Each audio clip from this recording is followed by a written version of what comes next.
Okay, 6.4, rearrangement of a formula. So always remember, like how we did it earlier, we have a portal to move things around. The plus becomes minus once you go past the portal, which is the equal sign. Okay, so if you have your equal sign here, when you move it around, then you can change it. So let's look at this example of an equation here. V is equals to U plus AT. Now they want to make A the subject. So we have to always isolate them. In order to make them the subject, we have to isolate them. So V is equals to U plus AT.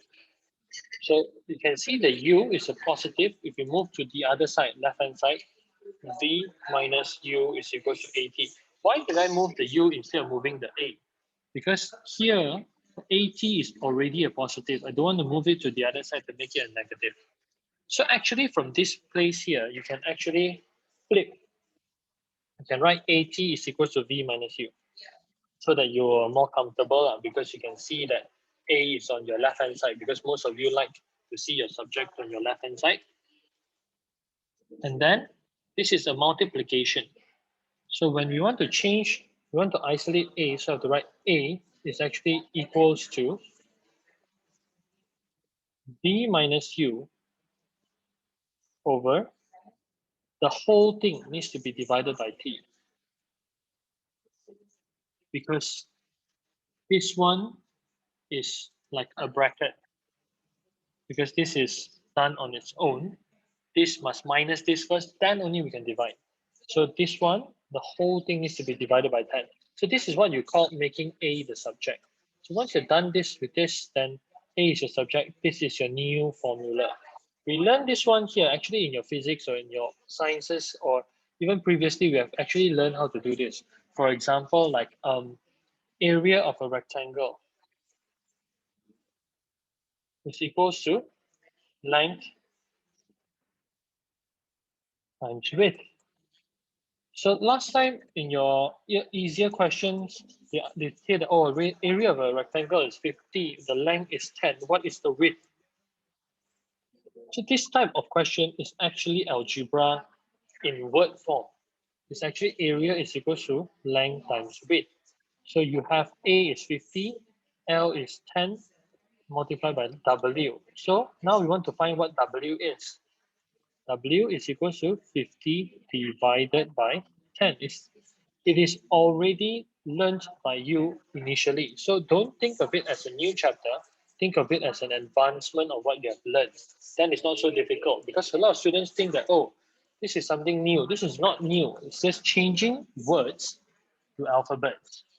So if once you change the alphabets, then it is algebra. So it's like, whoa, it's not new. It's already there. Same thing here. Once we put in a bracket means we want y to be the subject. So you can see here, x is a positive. You bring over becomes a negative. So this is your answer already. So the important thing is you need to know what is the antagonist operation. Sounds extremely complicated, but it is basically asking about the antonym or the opposite. So like plus versus minus times versus divide. So these are against each other, they're opposites of each other.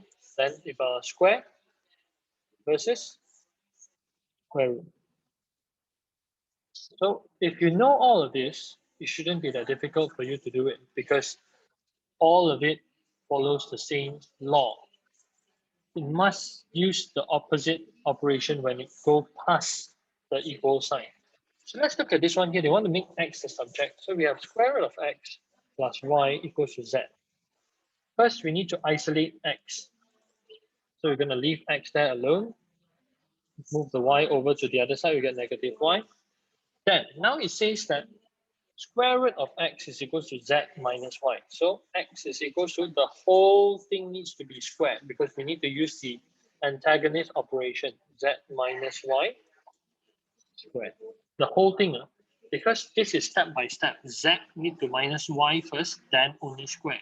That is why we put the bracket, because we need to follow the arrangement of how we do it. Same thing for this one. I would suggest that every time you see a fraction, what you do is you flatten it.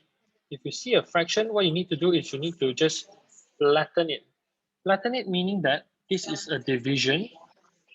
Move it to the other side, it becomes a multiplication. So actually we get a minus b is equals a minus b is equals to b times c, because this one here is a minus b, the whole thing divided by c. So this one times c, we get cd. Now they want to make b the subject.